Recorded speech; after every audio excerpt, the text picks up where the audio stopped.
שלום, קוראים לי גלעד שפמן, והיום אני אארח את יגאל לרנר, מפיק וקולגה במעגלים של גברים נפגשים לשם שינוי. ואני מאוד מאוד שמח שיש לי את ההזדמנות הזאת, משום שאיגי הוא חבר יקר, והאיכויות שהוא מביא הם משהו שלדעתי, וזה מה שרציתי גם לשתף פה במרחב הזה. אז איגי, מה אתה רוצה להגיד לנו על קצת כמה מילים על עצמך ועל העשייה שלך? וואו, קודם כל איזה כיף, תודה על ההזדמנות, ונעשה שיהיה שווה להישאר גם לא רק את ה-5:55 אלא גם את ה-30 הדקות השלמות, כי אני מקווה גם לתת קצת כלים ותובנות להמשך, לחיים, לצופות ולצופים. הכי נוח לי להגדיר את עצמי קרוס פלטפורם סטורי טלר, לספר סיפור במגוון פלטפורמות. אבל באיזה פודקאסט אחר שהתארחתי, שאלו את אותה שאלה 3 פעמים, ואז אמרתי, רגע, אני בעצם מסאולוג, אני יוצא עם אנשים למסעות פיזיים, וגם מסעות מנטליים ואישיים, ואז בפעם השלישית ששאלו אותי אותה שאלה, אז ברחתי אל כך, אמרתי שאני בעצם מוציא אנשים מן האור בעין, אל האור באלף. ומאפשר להם את ההזדמנות הזאת לספר את הסיפור שלהם באופן יוצר דופן. כן, כן, יוצר ולא יוצא, זה בכוונת מכוון. כי בסופו של דבר אני מאמין, ואת זה נראה לי חשבו לפניי, שלכל אחד יש פה תפקיד, שלכל אחד יש פה מטרה סלש ייעוד, שלכל אחד יש מתנה ואור גנוז. אנחנו ביהדות מאמינים בזה מקדמת דנא. והשאיפה היא לדעת את הדבר הזאת, ולהוציא את האור הזה החוצה, בזמן הזה שיש לנו פה על הכדור. לחיים, לחיים, מדהים. נכון נפש מה לחיים. אני שותה.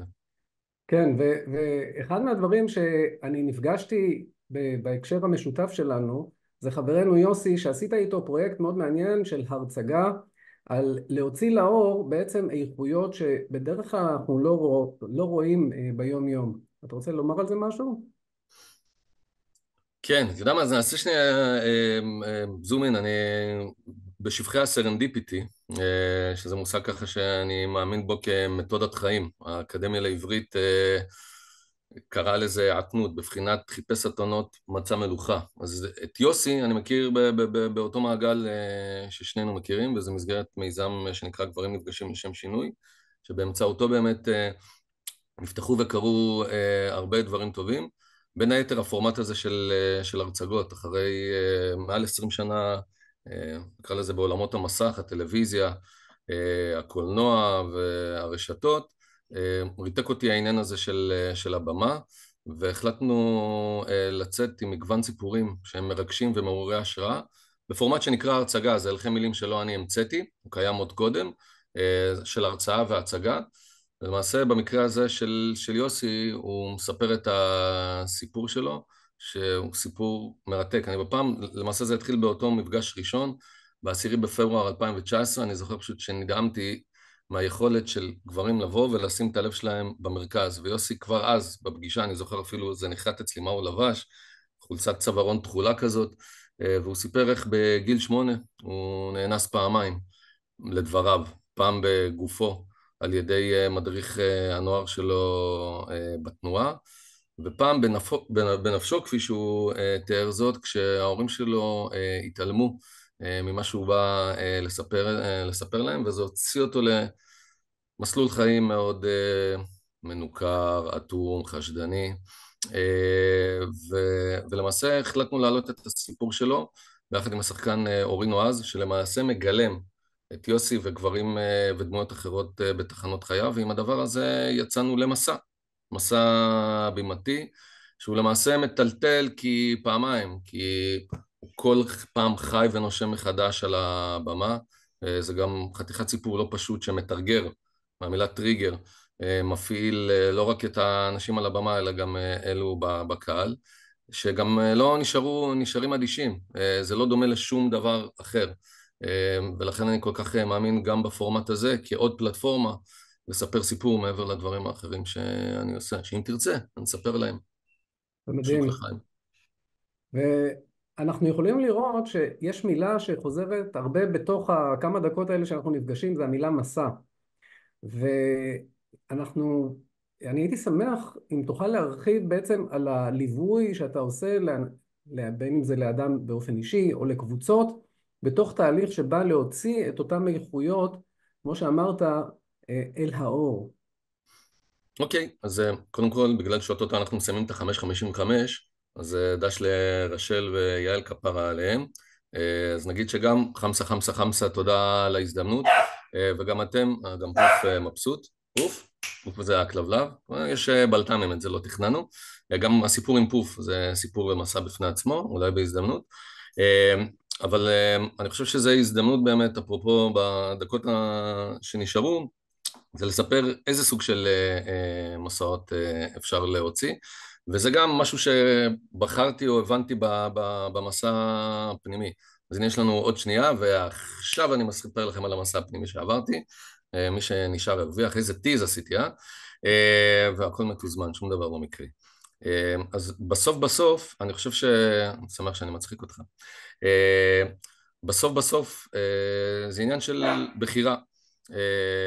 ואיך אתה מספר את הסיפור, ועל מה אתה שם את הפוקוס, מה אתה מדייק, מה המסר ומי הנמען. זה כאילו, זה משהו מאוד מאוד, זה נשמע מורכב, אבל בסוף בסוף אלה השאלות שאנחנו, נראה לי, צריכים לשאול, ואני חושב שאנחנו משתמשים ביסודות סטורי טיילינג בלי שנדע בכל מיני פלטפורמות, גם כשאנחנו לצורך העניין עכשיו בצבא מפקדים, וזה גם משהו שאני עושה, מנחה מסעות לוחמים, ואנחנו צריכים להגיד ללוחמים ללכת אחריי ולתקוף, גם כשאנחנו צריכים רופאים ואנחנו צריכים לספר לפציינט מה יש לו, וגם כשאנחנו לצורך העניין בדייט עם גברת, או צריכים לספר לילדים למה אמא ואבא כבר לא. בסוף זה איך אתה עוטף, איך אתה מספר את זה, וזה גם ביי פרודקט של המסע הזה שאנחנו עוברים. אז קודם כל, זה להיות בקשב, בהתבוננות פנימית. אנחנו דור כזה, שאני מניח שאתה מכיר את המושג פומו, נכון? כן, fear of missing out. יפה מאוד. אז אני רוצה ללמד אותך על מושג חדש שנקרא ג'ומו. אתה מכיר ג'ומו? לא, אוקיי. מישהו, יעל רצ'ל מכירות? ג'ומו, it's joy of missing out.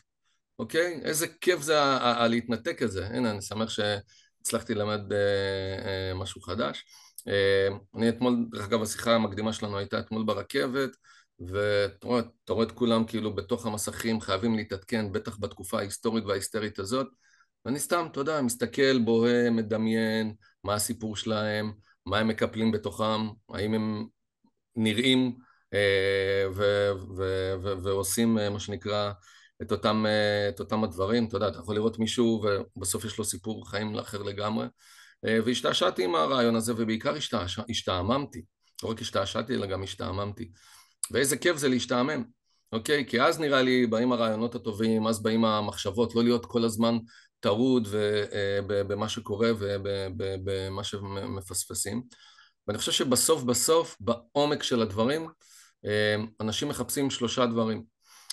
קודם כל נראות, שיראו אותם, מחפשים שייכות, נכון? בסוף בסוף אנחנו רוצים להיות שייכים לקבוצה כזאת או אחרת, ומתחבר איתך למה שאמרתי בהתחלה, משמעות, אוקיי? ברגע שהשילוש הקדוש הזה, אפשר לקרוא לו גם נשם, דרך אגב, נראות, שייכות, משמעות, ותוסיף את ההי, אז בכלל יצא לך נשמה, כפרה, אז זה מדייק את התהליך הפנימי, את המסע, ולפעמים זה פה מתחת לאף, ולפעמים צריך ללכת לרוץ, לפעמים יש כאלה שנוסעים רחוק, אבל בסוף בסוף זה אינטרוספקציה, מילה קשה כזאת, איזה התבוננות פנימית של שיח, שלא תמיד אנחנו מודעים אליו, לא תמיד יש לנו את הכלים לעשות, לא תמיד בא לנו. אפרופו מעגלי גברים, ותכף אני אקח עוד שלוק ואתן לך גם לשאול שאלה, כי אכלתי לך טרס. זה שיח לא פשוט, השיח הפנימי, השיח החיצוני הזה שאנחנו עושים במעגלים, שאם בא לך נרחיב גם עליו, זה שיח מורכב, זה שיח רגשי, ואנחנו הגברים, תגיד לי מה אנחנו אמורים לא, מי מדבר רגשות, ולפעמים זה שיח קשה. אז אפרופו באמת בנסיעת הרכבת, אתמול פגשתי את זה ב3 פעמים, פעם באמצעות סטודנט שסיפר לי על עניינים שיש לו עם זוגתו הנוכחית, גם בין היתר מרצה. עד לא מזמן לימדתי גם בספיר, זכיתי לתואר המרצה הכי צפוני במכללה הכי דרומית. ולפני זה ריכזתי את מסלול העיתונות בכנרת ועשיתי עוד כל מיני דברים, אז אני גם באקדמיה בהקשר הזה, וגם שם, בנסיעות האלה לרכבת, צמחו כל מיני דברים, כמו סדרת הרשת, מנגינה בתחנה. אז אחרי שדיברתי עם הסטודנט, דיברתי עם חבר אחר שמגיע למעגלים. הוא כבר בצד השני, הוא כבר אחרי הגירושים, חושב על הדבר הבא. ובערב חיכה לי מפגש כזה של מנחים, בקבוצת המנחים של מומנטום, זה מיזם שאני לוקח בו חלק, שמאפשר למעשה עיבוד חוויית הלחימה ללוחמים, שהוא סופר דרמטי וחשוב, בטח בימים כאלו, ואני שותף, אפילו גויסתי למילואים לטובת הדבר הזה, והוא לא פחות חשוב. אתה יודע, באות לוחמות שאומרות, וואו, לא נשכח אותך כל החיים, או באים לוחמים ואומרים, תודה שלקחת קבוצת בבונים ולימדת אותם לדבר רגשות. זה שיח פשוט, זה שיח לא פשוט, לפעמים הוא אמור להיות מאוד פשוט, אבל הוא בעיקר מאוד חשוב, בטח בימים האלה, שלכאורה אנחנו הכי תקשורתיים, אתה יודע, הכי זמינים, אבל בפועל אנחנו ממש לא. ויש גם מלא, אתה יודע, יש את הפסיכולוגיה של התקשורת, מה קרה? ראיתי שתי ויים בוואטסאפ, הוא לא ענה לי, למה הוא לא ענה לי, וכל מיני כאלה, אז זה הביי פרודקט של התקופה הלכאורה מאוד תקשורתית, אבל מאוד מורכבת. חיים לחיים. חיים, אמרת משהו באמת מרתק שמאוד מתחבר לעבודה הרגשית שיוצא לי הרבה פעמים לעשות, וגם למשפט של ברנה בראון שנוגעת וחוקרת את כל הנושא של רגשות בכלל ואשם בפרט.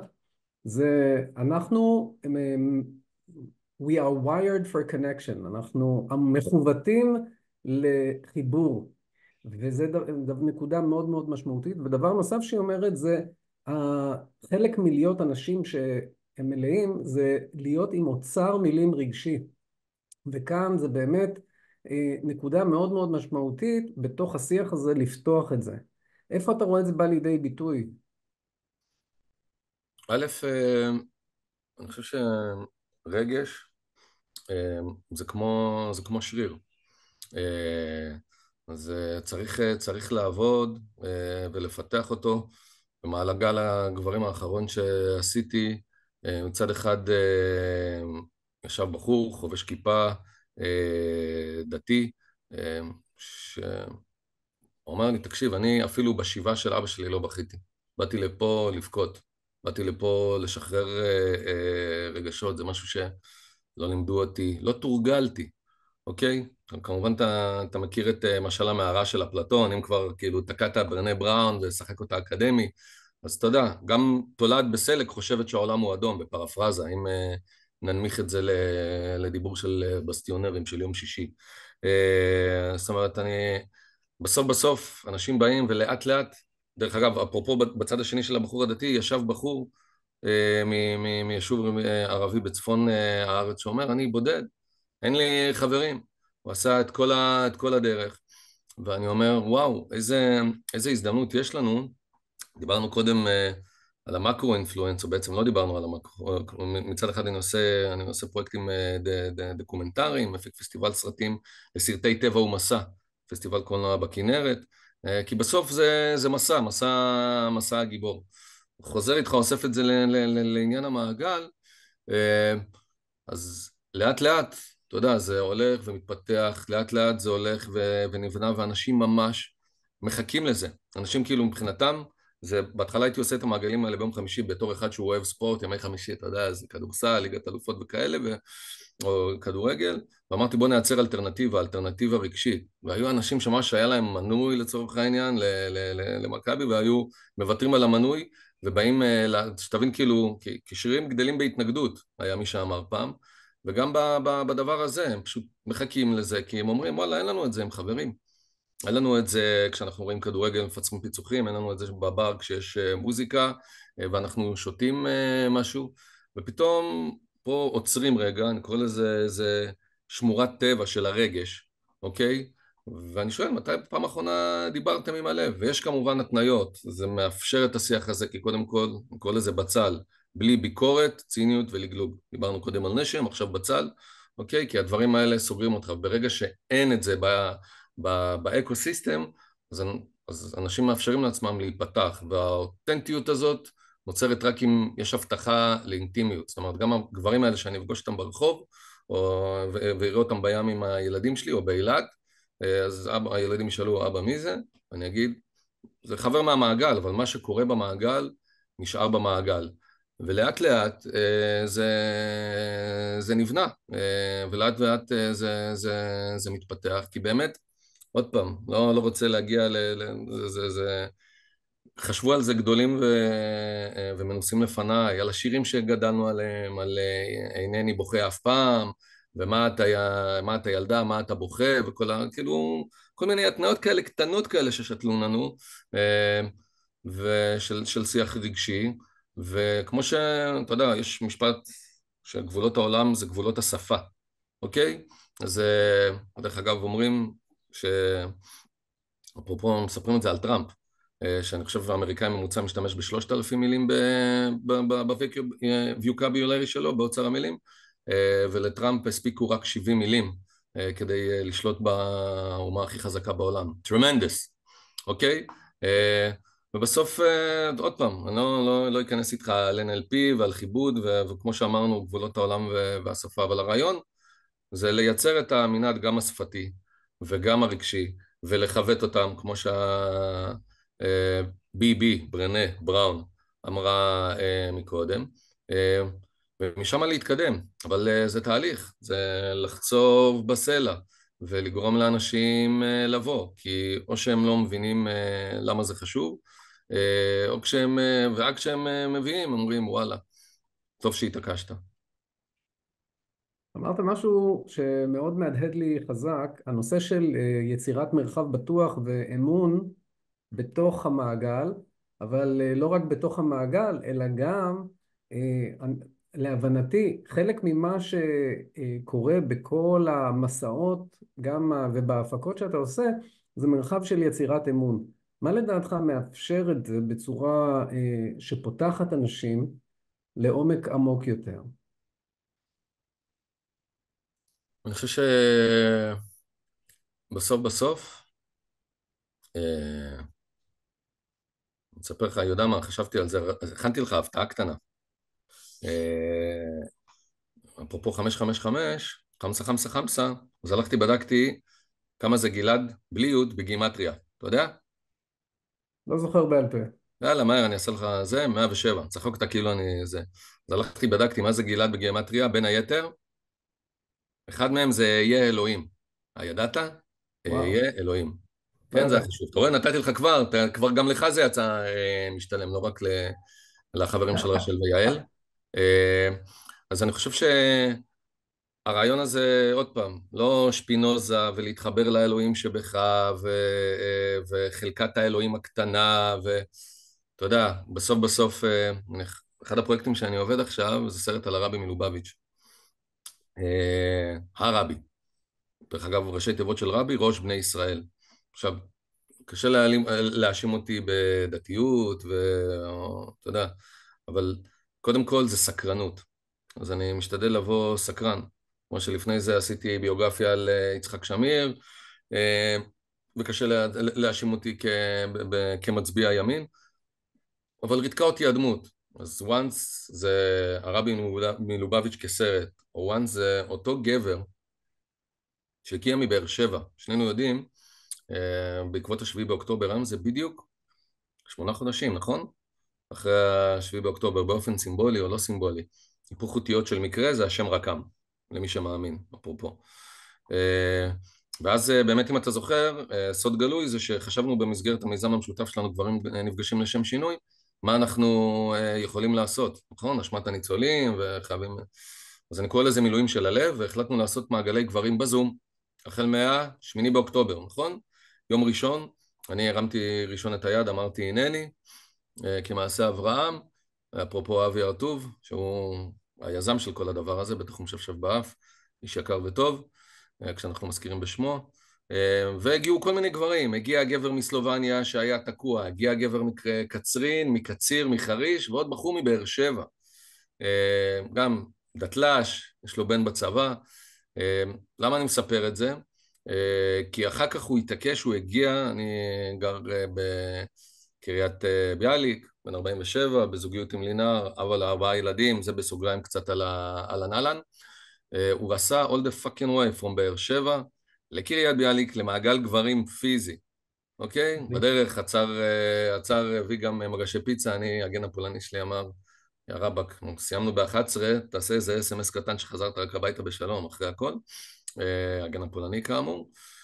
ואבא שלי, כאילו, שדיברתי איתו, אפרופו, הבדלי הגישה, אומר, מה הוא נסע, למה הוא עשה את כל הדרך הזאת, וזה, אמרתי לו, אבא, תראה מה זה, כנראה זה ממש חשוב לו, אם הוא עשה את הפקקת 200 קילומטר האלה, בשביל הדבר הזה.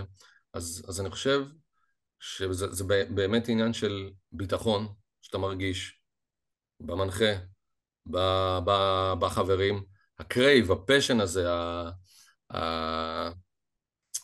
אני שמעתי פעם על אנלוגיה של מזרק, אוקיי?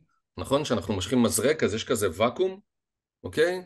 אז למעשה, אנחנו, או מה שקורה במסעות האלה, זה התוכן שנוצר במשיכת המזרק, אוקיי? זה מה שאנחנו ממלאים, אנחנו יוצקים, אתה הכד, ואנחנו מייצקים למעשה את התוכן לתוכו, ואני חושב, וזה באמת הרצון בסופו של דבר, כמו שאמרתי, שיראו אותך, שתרגיש שייך, ושתרגיש משמעות. פעם קראו לזה משבר גיל ה-40, אחר כך אנשים עשו חישוב מסלול מחדש בעקבות הקורונה, פתאום האסימונים ירדו אחרי השביעי באוקטובר, באמת גם עכשיו, זו הזדמנות יוצאת דופן, מדברים כל כך הרבה על טראומה ועל פוסט-טראומה, אנחנו עדיין בתוך הדבר הזה, וזו הזדמנות באמת, הסיפור הזה שאנחנו מספרים לעצמנו, בכל סוגיית האשמה והאחריות, וזה מדהים שלמעשה כל אחד מסתכל על אותה נקודה, אבל מפרש אותה בפריזמה אחרת. אני אצטט לפני השלוק הבא את ליאונרד כהן, שאמר משפט חכם, ליאונרד כהן זצ"ל, שאמר פעם ששני אנשים מסתכלים על אותו רחוב במנהטן משני חלונות שונים, וכל אחד רואה משהו אחר. אז אני חושב שגם עכשיו, כל הסיטואציה הזאת שהמדינה נמצאת בה, ועוד פעם, המחנאות והפלגנות, ואלה מספרים את אלה על זה, ואלה מתבצרים בצד הזה, בסוף זה עד כמה אתה מאמין בסיפור, בנרטיב, בתמה, ובצדקת הדרך שלך. וזה רלוונטי לכל כך הרבה דברים בחיים, גם כשאנחנו ב-one on one, גם כשאנחנו במאבק סכסוך שכנים, או קבוצות כדורגל, או שלא לומר עמים. בסוף זה היכולת לספר סיפור, רק הפלטפורמה משתנה. תודה. ומה שאמרת העלה לי שאלה מאוד מעניינת. אתה בעצם נחשף לתכנים לא פשוטים בתוך כל המסעות האלה, להרבה מאוד כאב, גם במעגלים, גם בהפקות, בהרצגה שדיברת עליה קודם. איפה כל זה פוגש אותך בעצם כמי שמפיק את הפרויקטים האלה?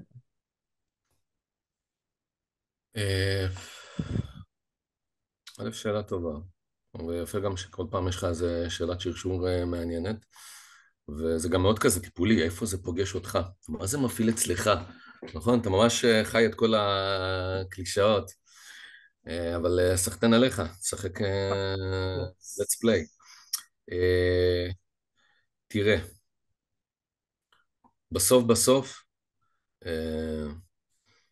זה היכולת להכיל, זה היכולת להבין גם מה השיעור, כי יש את העניין הזה של הרפלקציה או הקשבה פעילה, אם אנחנו כבר טוחנים כל מיני הדהוד וכדומה, כל מיני מינוחים טיפוליים, ואני תמיד אומר, אני לא מטפל, אני לא למדתי טיפול, גם הנחיה זה משהו שבאופן אוטודידקטי, ככה זרמתי והכרתי את התחום הזה, כי אם היית אומר לי לפני 5 שנים, שהתעסקתי בעולמות המסך, שיום אחד אני אפיק פסטיבל סרטים בכנרת, שיום אחד אני אהיה מנחה וגם ילווה לוחמים, אז אמרתי, אוקיי, אבל זה לא נראה לי, לא רציתי להגיד לך אתה הוזה, אבל זה לא היה הפף. אבל מצד שני, זה חלק ממסע החיים. אם אני חוזר איתך לאיפה זה פוגש אותי, אז אני באמת מנסה להבין את השיעור. שם המשפחה שלי הוא לרנר, סיפור אמיתי. אתה יודע מה זה לרנר, נכון? באמת? בעברית. אתה קורא? למדן, בעברית? למדן. למדה. learner to learn שגדן, אוקיי? כן, אז אני וצ'רלי צ'פלין, אפרופו ויקיפדיה, נולדנו באותו תאריך, 16 באפריל, בהפרש של כמה שנים, סיפור אמיתי.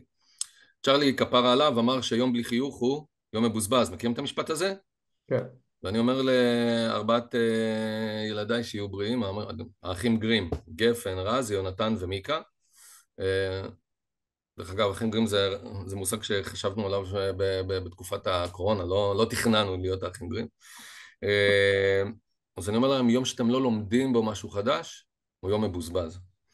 אז לכן, עכשיו, אתה יכול להגדיר למידה כמו מלא דברים. נניח, אני רואה את רייצ'ל ויעלה מחייכות, וואו, כמה למידה, כמה למידה.